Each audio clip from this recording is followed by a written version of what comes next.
വിദ്യാർത്ഥികളുമായി സംവദിക്കാൻ പ്രതിപക്ഷ നേതാവ് രാഹുൽ ഗാന്ധി പ്രയാഗ്രാജിൽ വിദ്യാർത്ഥികളെ അഭിസംബോധന ചെയ്ത ചത്രോം കി ഗൂഞ്ച് പരിപാടിയിൽ സംസാരിക്കും.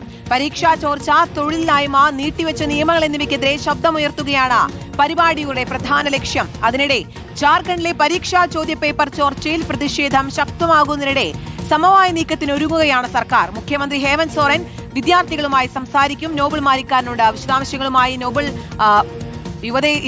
രാജ്യത്തെ യുവതയെ സംബന്ധിച്ചിടത്തോളം വിവിധ വിഷയങ്ങൾ ഇപ്പോൾ ഉന്നയിച്ചു വരുന്നുണ്ട്. CJP സമരത്തിന് പിന്നാലെ ഒരുപാട് വിഷയങ്ങൾ ഇപ്പോൾ ചർച്ചയാവുന്നുണ്ട്. അപ്പോൾ ഈ വിഷയങ്ങളിലൊക്കെ ഇന്ന് രാഹുൽ ഗാന്ധി വിദ്യാർത്ഥികളുമായി സംവദിക്കുക. ഒപ്പം ജാർഖണ്ഡിലെ സാഹചര്യം, അവിടെ ഒരു അനുനയ നീക്കത്തിന് ഒരുങ്ങുകയാണോ സർക്കാർ? എന്താണ് അവിടുത്തെ വിശദാംശങ്ങൾ കൂടി?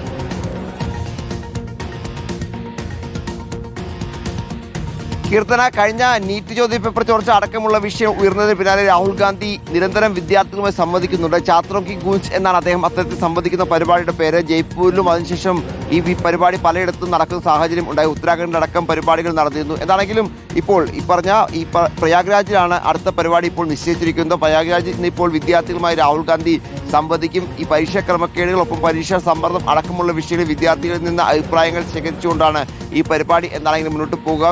യുവജനങ്ങളടക്കം ഇത്തരത്തിൽ പങ്കെടുപ്പിച്ചുകൊണ്ടുള്ള നീക്കമാണ് രാഹുൽ ഗാന്ധിയുടെ ഭാഗത്ത് നിന്ന് ഉണ്ടായിരിക്കുന്നത്. പ്രത്യേകിച്ച് ഈ പരിപാടി നടക്കുന്ന KP ഗ്രൗണ്ടിൽ പരിപാടിക്ക് അനുമതി നിഷേധിച്ച സാഹചര്യമൊക്കെ ഉണ്ട്. പക്ഷേ അനുമതി നിഷേധിച്ച പരിപാടിയെ മുന്നോട്ട് പോകും എന്നാണ് കോൺഗ്രസ് ഇപ്പോൾ വ്യക്തമാക്കുകയും ചെയ്തിരിക്കുന്നത്. അതേസമയം ജാർഖണ്ഡിലെ വിദ്യാർത്ഥി പ്രതിഷേധം വലിയ തരത്തിൽ പ്രതിപക്ഷ കക്ഷികൾക്ക് വലിയ തിരിച്ചടിയാണ്. പ്രത്യേകിച്ച് കേന്ദ്ര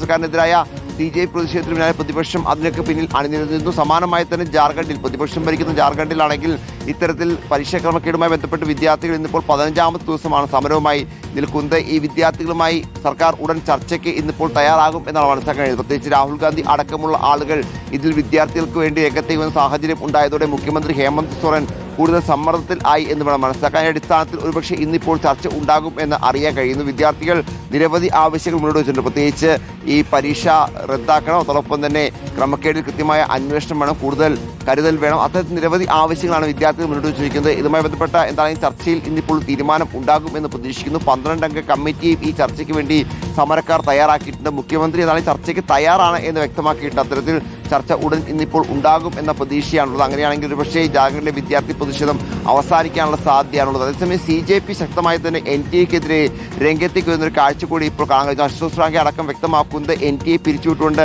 മറ്റു സംവിധാനം ഇക്കാര്യത്തിൽ ആവശ്യമുണ്ട് എന്നാണ്. കാരണം ഈ CBI കുറ്റപത്രത്തിൽ വലിയ ഗുരുതരമായ വീഴ്ചകൾ NTA-യുടെ ഭാഗത്തുനിന്ന് ഈ നീറ്റ് ചോദ്യപേപ്പർ ചോർച്ചയുമായി ബന്ധപ്പെട്ട് ഉണ്ടായി എന്ന റിപ്പോർട്ടുകൾ ഉണ്ടായിരുന്നു. അതിന്റെ അടിസ്ഥാനത്തിൽ എന്താണെങ്കിലും NTA പിരിച്ചുവിട്ടുകൊണ്ട് സമഗ്രമായ ഒരു മറ്റു നടപടി, പ്രത്യേകിച്ച് ഈ പരീക്ഷകൾ സുതാര്യമാക്കാൻ വേണ്ടി ദേശീയ സാങ്കേതിക പരീക്ഷാ കമ്മീഷൻ രൂപീകരിക്കണം എന്ന ആവശ്യമാണ് CJP ഇപ്പോൾ ഉന്നയിച്ചിരിക്കുന്നത്. എന്നാലും വരും ദിവസങ്ങളിൽ CJP വിദ്യാർത്ഥികളുമായി കൂടുതൽ സംവദിക്കുകയാണ്. നഗരങ്ങളിൽ എത്തിക്കൊണ്ട് കൂടുതൽ ക്യാമ്പയിനൊക്കെ നടത്തിക്കൊണ്ട് മുന്നോട്ട് പോവുകയാണ്. ഇനിയിപ്പോൾ കേന്ദ്ര സർക്കാരിനെതിരെയൊക്കെ ശക്തമായി തന്നെ വിമർശനം ഉയരാനുള്ള സാധ്യത ഈ പറഞ്ഞ NTA-യുമായി ബന്ധപ്പെട്ട് ഉണ്ട്. ജാർഖണ്ഡിൽ അതേസമയം തുടരുന്ന വിദ്യാർത്ഥി പ്രതിഷേധം പ്രതിപക്ഷ കക്ഷികൾക്ക് തിരിച്ചടിയുമാണ്.